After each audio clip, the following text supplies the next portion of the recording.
bumper. Stand by. I did want to do them fast. Say good morning to Cher. Introduce yourself. Good morning, Cher. This is Bobbie Wygant. Fort Hi. Worth. Hi, Bobbie. I think that was just a mic check. Okay. Can you hear me? You bet. Okay. Ready to go? I used to live not too far from you guys. Okay. Where? Pardon? Where? Burleson. You're kidding. Would I kid you? All right. Stand by. Cher, what is this now? You say you used to live in Burleson? Yes. What were you doing there? I don't know. What is anybody doing in Burleson? I mean, was this when you were a kid or when? Yes, it was when I was real little. I had two great aunts that lived there. They were Did and Ethel Southall. And as a matter of fact, they made our house into a barbecue restaurant and it burned down. Well, that's sad. Just Yes. think if it were still there, they could charge admission.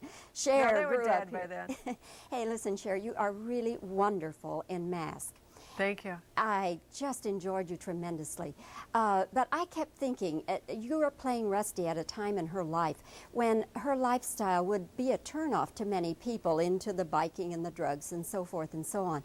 So I'm wondering, how much did you soften the character to make her appealing somewhat to the audience? I think what I did was we didn't change what she did, the actual men and the drugs. I just tried to make her more likable while she was doing it.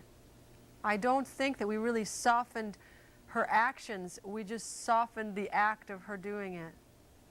Was there any consideration on your part about, oh gosh, I want to play this, but maybe this wouldn't be a good thing for me? I usually don't think that far ahead. Looking back on it, I don't know why I didn't think about it, but at the time it just seemed unimportant. Do you think the fact that they changed the music from Bruce Springsteen to Bob Seger hurt the film overall? I don't really think so. I mean, it's just my opinion, but I'm very close to the film, as close, if not closer than a lot of other people. And I care about the film a lot, and I don't see that there's a huge, huge difference. Did you take sides in that at all, Cher? Yes, I did. I did want Bruce Springsteen. Bruce Springsteen was the person that was in the back of our minds from the beginning of the film. It's like now if I ask you to see the movie with another woman playing the part of me, even if she did the job, you would still kind of see me as the mother. So it's hard. We always thought of it. I went as far as I could go. I mean, I talked with Peter. I called the head of MCA. I called Frank Price. I called everyone. And there was, in the end, nothing that I could do. I was pretty powerless. And it was over money, wasn't it? Yeah. They wanted, 25% of the cassette rights. I don't think that was right. Cher, some research that I have been given says that you were or are dyslexic. Is that true? Yes. Okay. Now, has that ever been a problem for you as an actress? No. It was only a problem for me in school, It's sometimes a problem for me in my daily life, but I kind of get by with it, I'm so aware of it, and I don't pay any attention. Of course, like if I'm driving down the street and I look up at signs, I see something totally different than what's really there. You ever turn left when you should go right? No, it's not those kind of signs. Like I look up at a billboard and see, make up my own sign. Well, that might be kind of fun sometimes. It is. But as far as doing this role, did that make you relate more to Rusty and to Rocky because of this dyslexia? I don't really think so, because I never really think of it as a problem. It was a problem when I was in school, but as an adult, it really doesn't bother me. I don't think of it as any kind of a handicap at all. It's just something that I have, and it doesn't really bother me. I kind of think, though, that even though Rocky's problem was so, a million billion times greater, he did not think of himself as handicapped. He just thought of himself as Rocky. When you were a child, reports say that you used to do plays for your family and put on plays. Is that right? Yes. Okay. So you used to put on these plays, and then you went into a singing and a music career before you actually now have embarked on this acting career. So from childhood, was it always your dream then to be an actress first? Yes. When I was about 5 years old, I think, I went to see Dumbo. And that was like the first time I ever thought, whatever is inside this dark room is really what's happening. I don't care that much for what's outside, but inside it's great.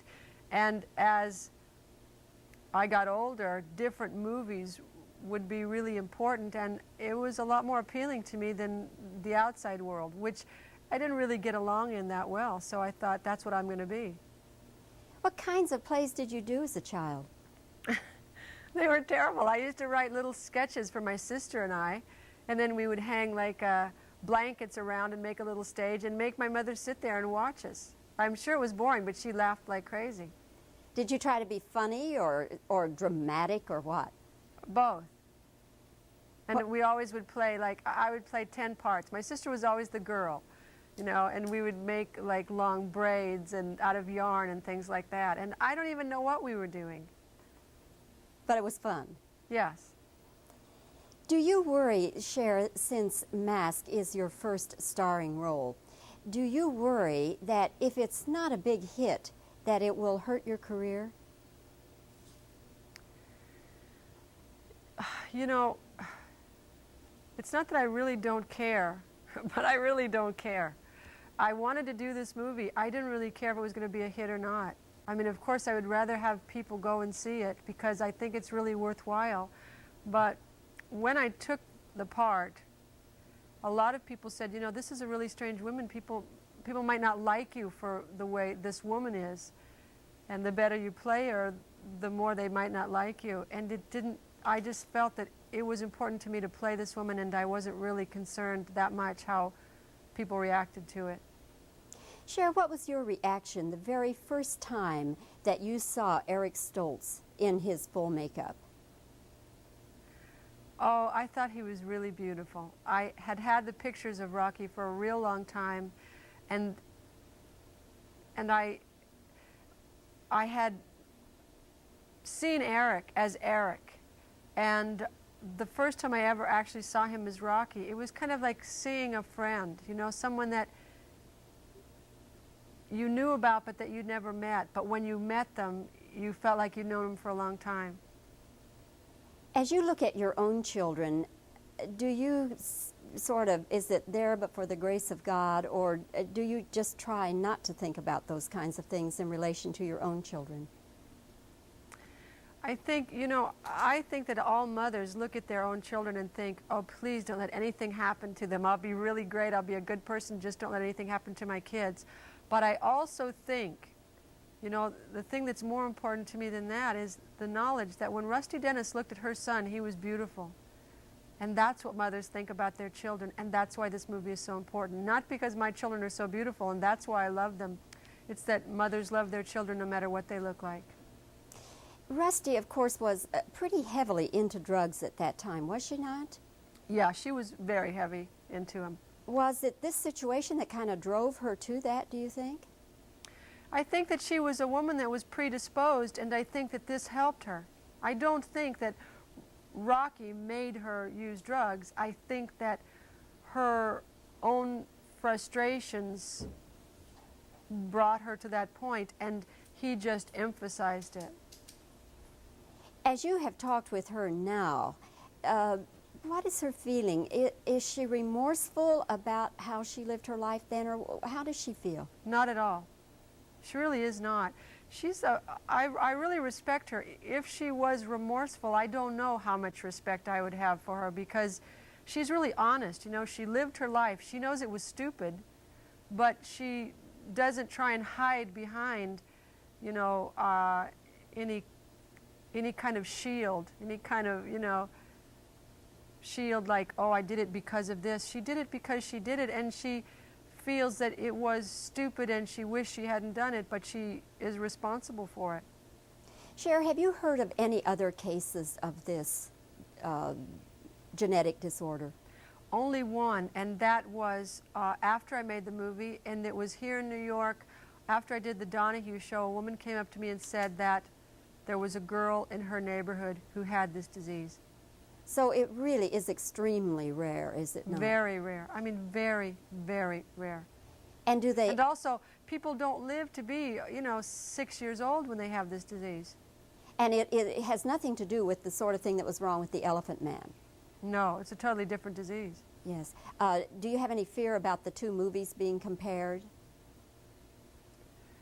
You know, you could have so many fears that it just finally gets in your way. I just, I don't know what's going to happen with this movie. I hope people go and see it because it's a really worthwhile movie. It makes you feel something really good. It makes you know, no matter what you hear on television and the news about parents mistreating their children, which is certainly, prevalent in this country, that still there are parents all over that really care about their children. And I think, even if you're not a mother, you had one so that you can relate to this film.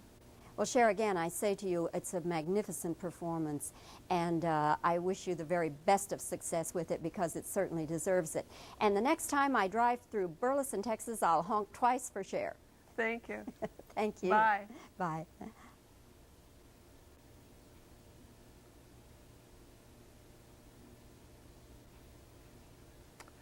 All right, bumper.